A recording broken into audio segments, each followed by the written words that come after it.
There are so many things that are on my mind at any single point of time.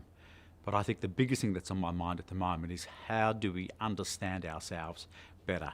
And that's the work that we need to do. And when I talk about ourselves better, I'm talking about the settings that we work in. Often we understand our environments, but we don't make an investment in our resources, in our human resources. And organisations need to start taking a deep dive, because if they do that, they'll begin to identify not so much the gaps, but the opportunities that lie within the resources, the human resources of an organisation. And I think by doing that, then they can go, okay, what are the strategies that we can start to create to ensure that we're becoming more reflective of the community that we're serving? If we can do that, what are the strategies we can take if we want to expand? How can we start to notice those opportunities as a way of being able to foster growth for our organisation? Not only growth, but even greater inclusion, and also finding ways how we can create more equitable settings. If you don't do that, you risk becoming redundant. There's great risk to organisations, and there are a myriad of organisations out there that we know that haven't been adapting to their environments. They haven't been taking advantage to the full extent of what they have. And when you do that, when you know your greatest resource are your human beings that work for you. So it's about understanding them better. If you can understand them better, then you can take those decisive strategies as a way of being able to become more inclusive, more representative, and more equitable. But it all comes back to data at the end of the day. You need to take a data-driven approach to DEI work. We don't understand diversity in its entirety. And diversity simply means one thing. People can write books and books about it, but it just means difference. So it's about understanding that difference. And the data approach that we take to this measurement approach that we take to diversity, equity and inclusion, is understanding the key metrics to diversity. There are 3 key metrics. There's variety, there's balance, and there's this other metric of disparity. And I might just take a moment to speak to each of those. Variety basically means the absence of homogeneity. So you might have in one group, let's say you might have in one group 2 Italian and 2 French people. And in another group you have 1 Italian, 1 French, 1 Spanish and 1 Portuguese person. You have a greater variety of languages or cultures in that second group. Balance is looking at the distribution of what we're trying to measure across an organisation. And this is extremely important. Why? Because a lot of organisations say they might be diverse, but the further north you go into an organisation, or you might go into certain areas of an organisation, and what do you find? Almost no diversity. Okay. And we see that with a lot of boards. And in Australia and in the US, the further north you go, boards often become more male-dominated and they're whiter, to put it bluntly. And they're not reflective of their communities. Organisations, the communities in particular that those organisations are serving, those communities need to see themselves in these organisations. And if they don't, well, resentment builds. And there are a myriad of studies out there that tell us this.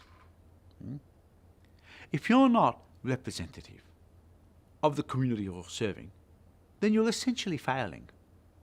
And if you're failing, you're going to create tension.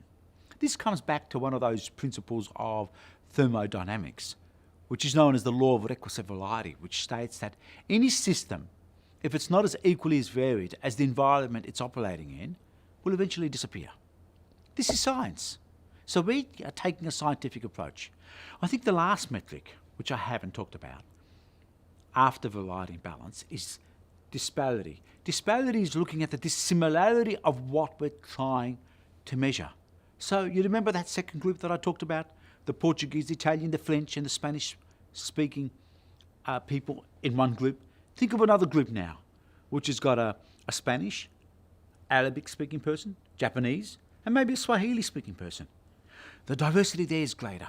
Why? Because we know that someone's ethno-linguistic background shapes cognitive processes, influences the way one sees the world, influences behaviours, shapes social norms, and a whole range of other behavioural factors. So I think it's extremely important that we understand these metrics.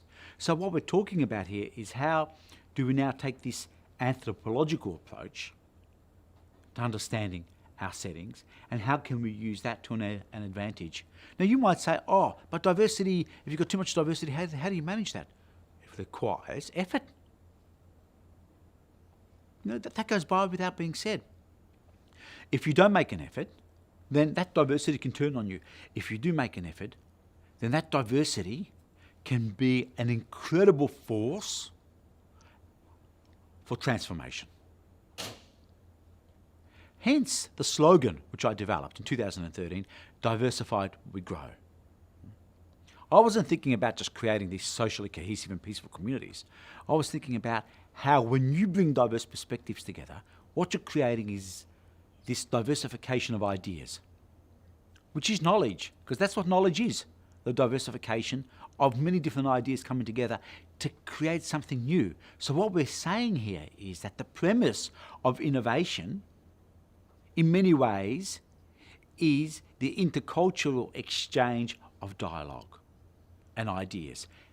Therefore, having the competency today of being able to relate to the other is more important than ever. Let's go back to 1989.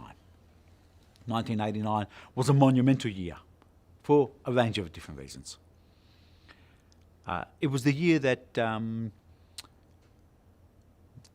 idea of intersectional analysis or intersectionality had come into the world.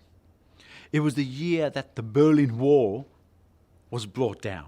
And I just happened to be in Berlin a few weeks later. And I remember that occasion. People said, wow, this is going to be an amazing period in history because it's going to bring down all these barriers, not just in one part of the world, but all over the world. But that same year, we also had Tim Berners-Lee, who gave us something, who gave us this ubiquitous device that we're all using today, called the World Wide Web. And that's created what we call this super diverse world, this super connected world, where time and space have been compressed. And within a 3-decade period, we experience massive economic globalization without globalization of values and ethics. We've experienced massive economic globalization without globalization of values and ethics. And because we've become super connected, because we're communicating with people all over the world, it's important that we have a global classification of how we understand humanity. And that's the work that we're doing in our organisation, Cultural Infusion. We've developed Diversity Atlas. And Diversity Atlas provides this data equity transformational model which ensures that no one is left out. We are not about otherizing. We are not about putting people in a too hard basket. We want to make sure that every single person counts. We want to make sure that every single person is included.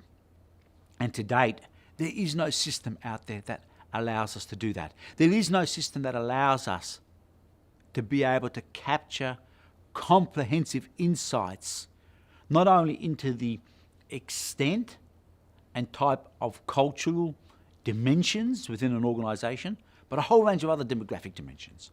And that's what we do with Diversity Atlas. We want to make sure that everyone counts, that everyone is part of that conversation. And we also recognise that not everyone starts from the same place. Not everyone is starting from the same place, not only socially, but culturally. So how do we start to have these conversations, unpack what we have in front of us to ensure that everyone is able to participate? Thank you.